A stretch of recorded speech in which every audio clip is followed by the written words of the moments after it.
नमस्कार दोस्तों, GS recipe के यूट्यूब चैनल पर आपका स्वागत है।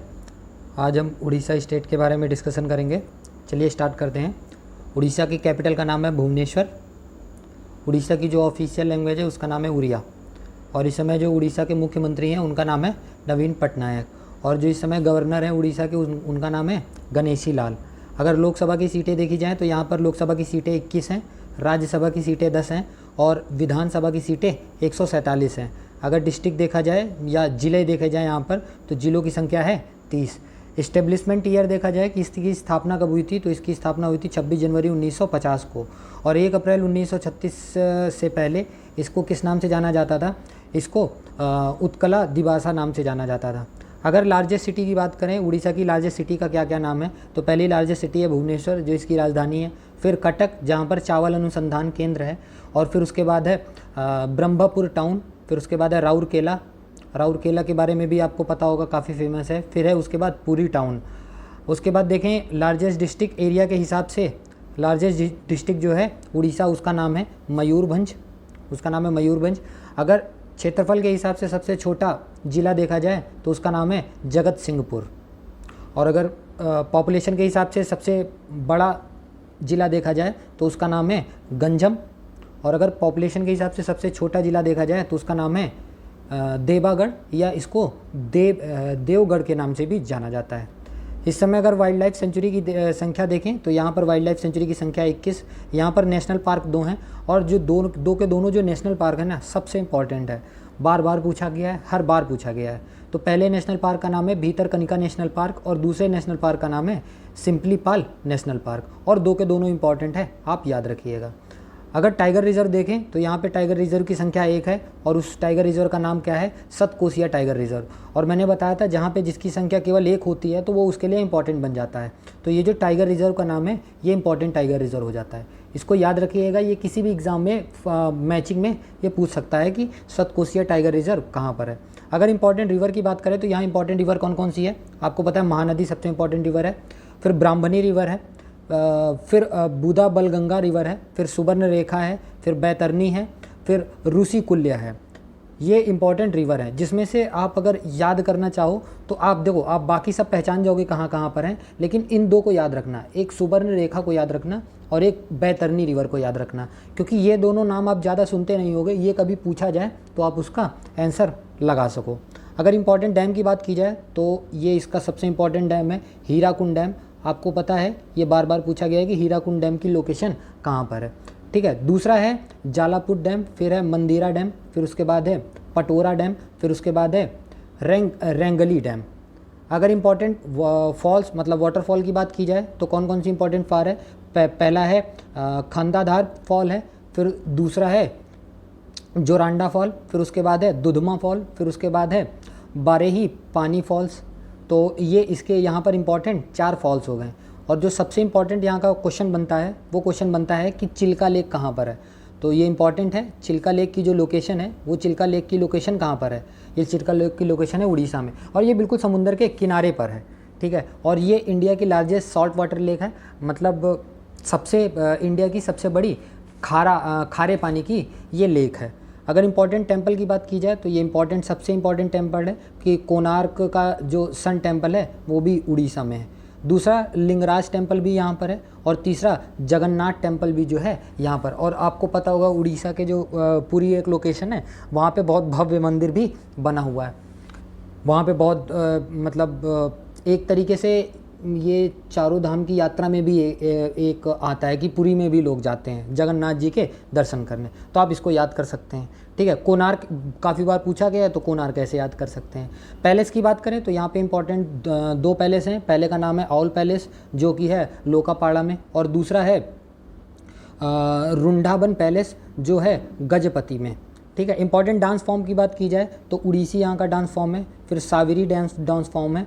फिर घुमारा डांस फॉर्म है। पैक डांस फॉर्म है। और ये याद रखिएगा छाऊ जो डांस फॉर्म है वो उड़ीसा का है। तो आप इसको याद रखिएगा क्योंकि ये काफ़ी बार पूछा गया है।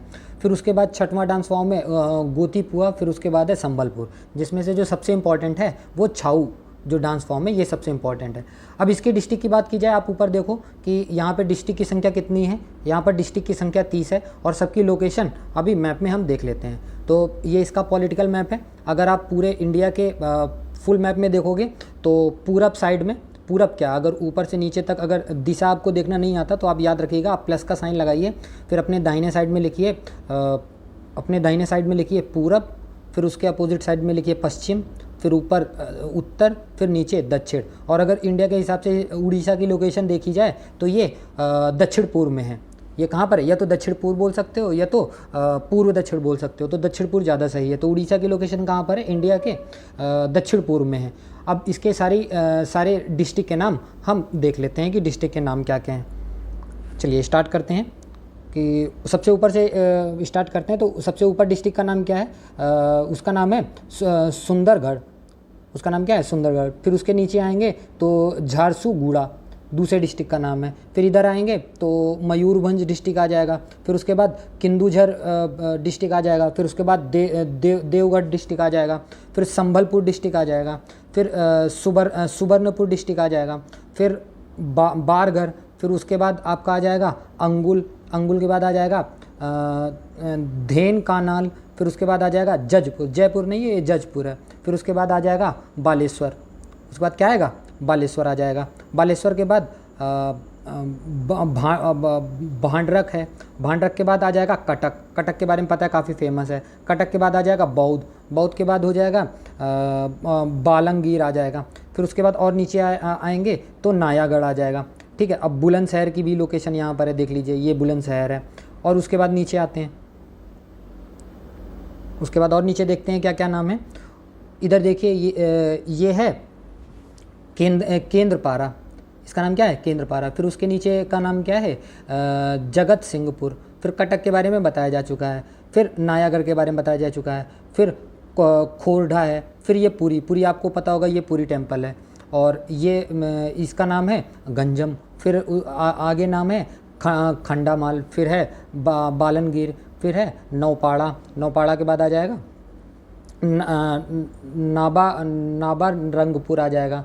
फिर कालाहांडी आ जाएगा। कालाहांडी के बाद रायगढ़ आ जाएगा। फिर रायगढ़ के बाद आ जाएगा गजपति, गजपति बताया था। गजपति के बाद आ जाएगा कोरापुत। और ये बौद्ध के बारे में बताया जा चुका है। ऊपर से नहीं सब हो के, और फिर नीचे देखते हैं तो नीचे एक डिस्ट्रिक्ट बच जाता है। सबसे लास्ट डिस्ट्रिक्ट कौन सा आ जाएगा, ये आ जाएगा मलकानगिरी। क्या आ जाएगा, मलकानगिरी। ये सारे डिस्ट्रिक्ट के नाम हो गए। अब देख लेते हैं कि ये कितने डिस्ट्रिक्ट से सीमा साझा करता है। तो आप अगर देखोगे तो ये वेस्ट बंगाल इधर सीमा साझा करता है। फिर झारखंड दूसरे नंबर पे आ गया, ये सीमा साझा करता है। छत्तीसगढ़ तीसरे नंबर पे आ गया, सीमा साझा करता है। और चौथे नंबर पे आंध्र प्रदेश से ये सीमा साझा करता है। अब देख लेते हैं कितने कितने ज़िलों से ये सीमा साझा करता है। अगर वेस्ट बंगाल से हम देखते हैं तो वेस्ट बंगाल से कितने ज़िले लग रहे हैं, 1 और 2। वेस्ट बंगाल से टोटल 2 ज़िले लग रहे हैं। अगर झारखंड से देखा जाए तो 1 2 3, झारखंड से कितने ज़िले लग रहे हैं, झारखंड से 3 ज़िले लग रहे हैं। फिर उसके बाद नीचे आइए, नीचे आप देखेंगे तो हाँ, यहाँ से स्टार्ट करते हैं। छत्तीसगढ़ में देखते हैं, छत्तीसगढ़ से कितने ज़िले लगे हुए हैं, 1 के बाद फिर 2 के बाद 3, फिर 4, फिर 5 6 7 8। छत्तीसगढ़ से कितने ज़िले लगे हुए हैं, छत्तीसगढ़ से 8 ज़िले लगे हुए हैं। आंध्र प्रदेश से देखा जाए तो कितने ज़िले लगे हुए हैं, 1 2 3 4 5। आंध्र प्रदेश से कितने ज़िले लगे हैं, आंध्र प्रदेश से 5 ज़िले लगे हुए हैं। और ये भी क्वेश्चन पूछ लिया जाए कि कितने ज़िले हैं जो समुंदर से भी सीमा साझा करते हैं, तो उनका नाम क्या क्या है, 1 2 3 4 5 6। तो 6 ऐसे डिस्ट्रिक्ट हैं जो समुंदर से सीमा साझा करते हैं। तो ये सारे डिस्ट्रिक्ट का लोकेशन हो गया। उसके नीचे देखते हैं इसका फिजिकल मैप में। देखो फिजिकल मैप में काफ़ी सारा कुछ दिया गया है, तो सारी चीज़ आपको नहीं देखनी है, कुछ ही चीज़ देखनी है, वरना आप पढ़ने को तो पढ़ ही सकते हैं। इंपॉर्टेंट चीज़ में देख लीजिए, ये मयूरभंज प्लेन है। फिर उसके बाद ये बालापुर कोस्टल रेंज है। तो आपको याद रखना है, कोस्टल की जितने भी नाम है ना, आपको वो याद रखना है हमेशा, ठीक है, क्योंकि वो पूछे जाते हैं क्वेश्चन में। फिर आपको याद रखना भद्रा प्लेन के बारे में आप याद रख सकते हो, भद्रा प्लेन पुर के बारे। फिर हीराकुंड डैम के बारे में बताया था, तो यहाँ पे हीराकुंड बेसिन भी है। हीरापुर बेसिन के बाद ये जो सुंदरगढ़ हिल्स है ये भी पूछा जाता है। सुंदरगढ़ हिल्स के बाद भीरमुत्रपुर हिल्स भी पूछा जाता है। फिर उसके नीचे आओगे तो सोनाबेरा प्लेटू, ये भी पूछा जाता है। फिर उसके बाद उसके बाद कनाका, फिर ये नहीं, हाँ ये कालाहांडी बेसिन भी पूछा जाता है, कालाहांडी बेसिन भी इंपॉर्टेंट हो जाता है। फिर उसके बाद और नीचे आएंगे तो ये महानदी यहाँ पे बहती है, तो महानदी डेल्टा मतलब इधर से आती है, इधर से बे ऑफ बंगाल में जाके गिर जाती है। तो ये जो महानदी का जो डेल्टा है ये भी आपको याद रखना है, और महानदी है ये भी आपको याद रखना है। फिर उसके नीचे और आएंगे तो ये कालाहांडी बेसिन भी आपको याद रखना है। कालाहांडी बेसिन के बाद इंद्रावती प्लेटू के बारे में भी आपको याद रखना है। फिर मैंने बताया था कि कोस्टल के बारे में आपको याद रखना है। ऊपर का नाम बालासोर कोस्टल प्लेन था, नीचे वाले का नाम उत्कल प्लेन हो जाएगा। फिर उसके बाद इसको पुरी कोस्ट कहते हैं। और चिल्का लेक मैंने बताया था, तो ये देखिए चिल्का लेक की लोकेशन कहाँ पे, ये देखिए बिल्कुल समुद्र के किनारे पर चिल्का लेक है। फिर उसके बाद ये चिल्का लेक है तो ये चिल्का प्लेन हो जाएगा। फिर उसके बाद और नीचे आएंगे तो आप ये याद कर सकते हैं, ये जो खोंदन हिल्स है इसकी लोकेशन भी आप याद कर सकते हैं। उसके बाद बस इतना इम्पॉर्टेंट है। इसके बाद आपको, हाँ आप याद करना चाहें तो ये भी याद कर सकते हैं, सबन वैली और माला